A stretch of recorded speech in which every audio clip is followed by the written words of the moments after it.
Good afternoon. My name is Acorde, I'm Connor. And I'm Sam. and we're arguing that deaf teachers should be able to teach deaf students. However, this is us acknowledging our rebuttal to that argument. Next slide, please. Our first reasoning for that is it is the connection to the deaf culture and fluently signing that allows you to pass that culture on. Our quote comes from mdap.org, and they say deaf culture describes the social beliefs, behaviors, arts, literary traditions, history, and values shared institutions of communities that are affected by deafness and which use sign language as a means of communication. I will now pass it off to Connor. Our opposing group's point was that as long as you have a certified interpreter, then that should be adequate. However, certified doesn't mean good. State lawmakers are not ensuring that deaf students get the education they deserve because they're turning a blind eye to the unqualified interpreters in the room. So, certified does not mean qualified. There are many certified interpreters who lack the ability to be a good interpreter. And next slide, and now Sam will be speaking.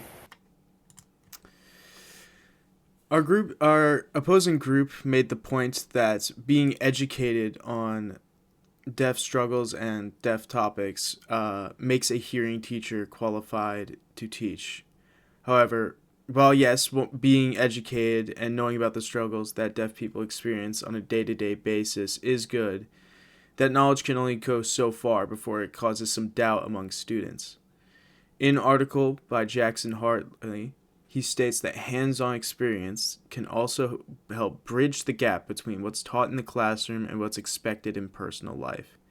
You can only go so far with education. It's one thing for someone who has never experienced something to tell you about how one topic is, than for another person who has lived and experienced that in their day-to-day life to tell you how it is. And for our last point, I'm going to pass it back to Connor. So, our opposing group made a very valid statement that there are just simply not enough deaf people interested or trained to teach ASL. And this is a very good point. So, while this is true, connection to the deaf community strengthens an ASL professor's ability to be relatable, therefore improving the education. So, we are doing the best that we can with what we have.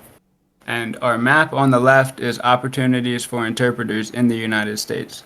Orange is above average, blue is below average, gray is average, and white has no data. As you notice, there are a lot of regions with above average opportunities for interpreters in the United States. So, our opposing group had a very good point that there are not enough deaf people interested for all the roles of interpreters. However, depending on your region, there could be a lot of opportunities for these deaf interpreters or deaf instructors. So, to wrap up, we believe that deaf people should teach SL. And we will go to our next slide for our references.